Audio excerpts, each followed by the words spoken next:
Hello everyone, and welcome back to The Horror Inside. Here I narrated the horror incidents sent by you, so if you want to submit your story to me now, then I have given a Gmail ID in the description below, where you can use this format and submit your story. You can send stories to me. Before starting today's story, I want to tell you one thing, that my new song, Hi, which was very much anticipated, actually now that, if I see it from on till the end, I made this song, and this is my first horror pop song. I am 100% sure you guys will like. Now, let's start with today's horror music story. The horror story that comes to us today comes from Christy, and this is the story which was in the very early times. This is actually about her grandmother. They used to shift a lot because of her granddad, because they are used to move out in the whole India a lot, and they got a new quarter to take. But suddenly, something happened with their grandmom and grandmother, which changed their life. It was changed forever, and after this incident, her grandmother was never able to see the windows normally.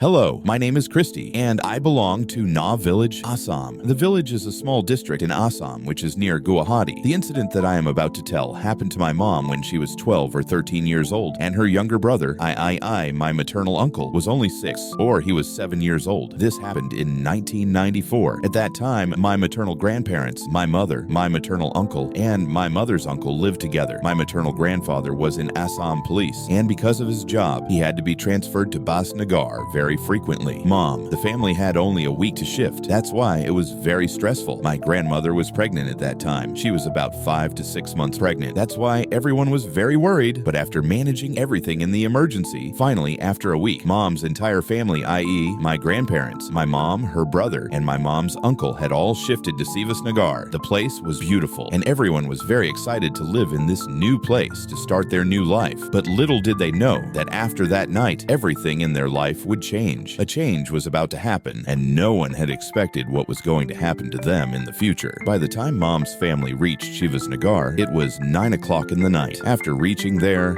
everyone had to shift to the government quarters they had got. But due to some reasons, the quarters allotted to them were not ready yet. After traveling so much, everyone was very tired, and my grandmother was also not well. Due to all this, my grandfather went to the higher authorities to ask about their accommodations, and in response, they asked my grandfather to stay in another quarter, asked them to adjust to my mom's family for a few days, and assured them that in a few days, his quarter will be completely ready, after which he can shift there. But the major problem was that he was given the quarter. That was more of a kucha house because it was made of mud and bamboo, and that too with no electricity supply. But because the authorities had asked them to give them a new house within a few days, and everyone was so tired that despite wanting to, they all agreed to stay there. Being so tired, the first thing everyone did was set up their beds as soon as they reached there, and everyone went to sleep. At around, my grandmother woke up to use the restroom. My grandmother usually lived alone and was not afraid of anyone, but that night, perhaps because it was a new place, or because the washroom was outside the house, she was a little scared. That's why they tried to wake up my mom's uncle, that is, her brother, because he was a very sound sleeper, so he was not waking up from his sleep. When he did not wake up, even after trying hard, he had to go alone. Got it right. There was a big mango tree outside that washroom, which was shining at night because of the moonlight. After using the rushroom, when my grandmother was coming back, suddenly she started feeling very hot. That is why she was on the opposite side of the bed. As soon as my grandmother started getting some sleep, she suddenly heard a loud sound from outside, as if some big object just failed. She was very frightened by that sound. She quickly called my grandfather, picked it up, and told them about it. But they told grandmother not to pay much attention to it, and said that maybe some cat might have dropped some stuff there, and then that sound came from there. My grandmother also agreed to her and went to sleep again. She left. A few minutes passed, and my grandmother was trying to sleep again. But within 10 minutes, she heard a loud sound again. This sound was the same as before, but this time it was so much louder that now everyone had woken up. It was so loud. Everyone is scared because of the sound had also gone, because everyone felt that maybe there was some thief outside. Both my grandfather and his uncle went outside to see, but even after checking every corner for a long time, they did not see anyone or anything like that. There was no visible thing that could have fallen with such heavy weight that it could make such a sound. There were neither any signs of anyone being there, nor anything that had fallen there. But after this, no one was able to sleep. Someone was nervous. After a while, there was silence on the side, and then suddenly the sound of someone's footsteps started coming from outside. On listening carefully, it seemed as if someone was walking on the grass wearing slippers, and the second sound coming from outside was that of someone. Everyone, especially my mother and brother, were very frightened by the sound of us wearing heels and walking in the courtyard. courtyard. But on the other hand, my grandmother, despite being scared, was trying to calm them down and make them sleep. After a while, everyone fell asleep. Went to my grandmother was the only one who could not sleep. That night she was feeling very uneasy, and even after trying to sleep for a long time, she could not sleep. So she just lay down and started looking out of the window, and suddenly she saw a big shadow of someone's hand outside. That shadow was coming on my grandmother's face, and suddenly she started feeling as if someone was trying to suffocate her. She tried a lot to scream, but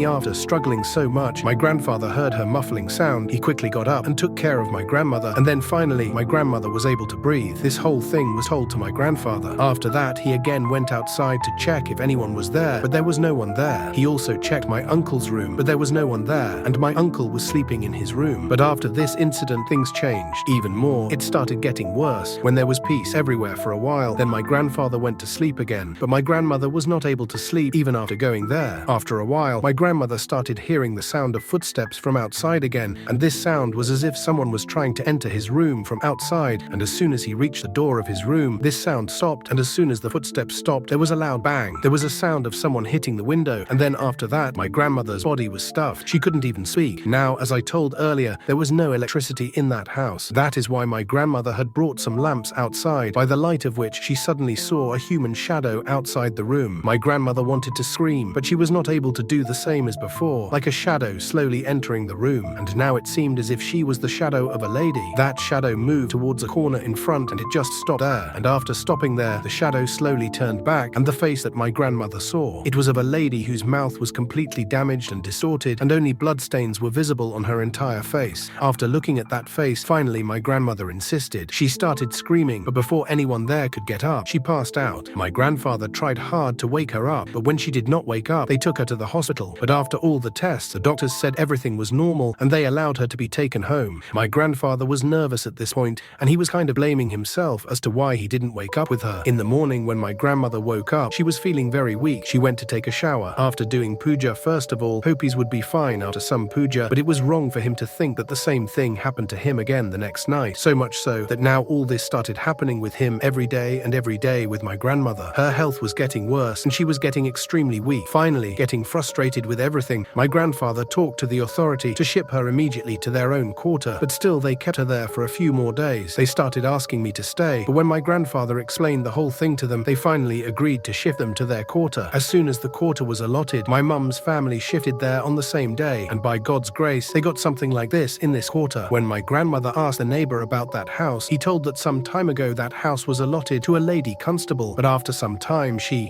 had taken her own life inside that house. No one to the state knows why she did this, and some people also said that, speculatively, she told them that because my grandmother was pregnant at that time, that is why that soul was coming to her and was attracted to her, and this was the reason due to which the negative energy of that house was troubling her so much. After hearing all this, my grandmother got so scared that she even stopped coming in front of that house. This incident happened a long time ago. Until this date, this incident haunts my mother and maternal uncle. Today, unfortunately, my grandfather and grandmother are no more in this world, but I am glad that I got to hear this story from my mother, and I am also thankful that from that day onwards, my grandmother did not have to face any difficulty. Well, that was it for this week's video, and I hope you guys liked it. Again, guys, I hope you guys are healthy, and I'll see you next week. Bye.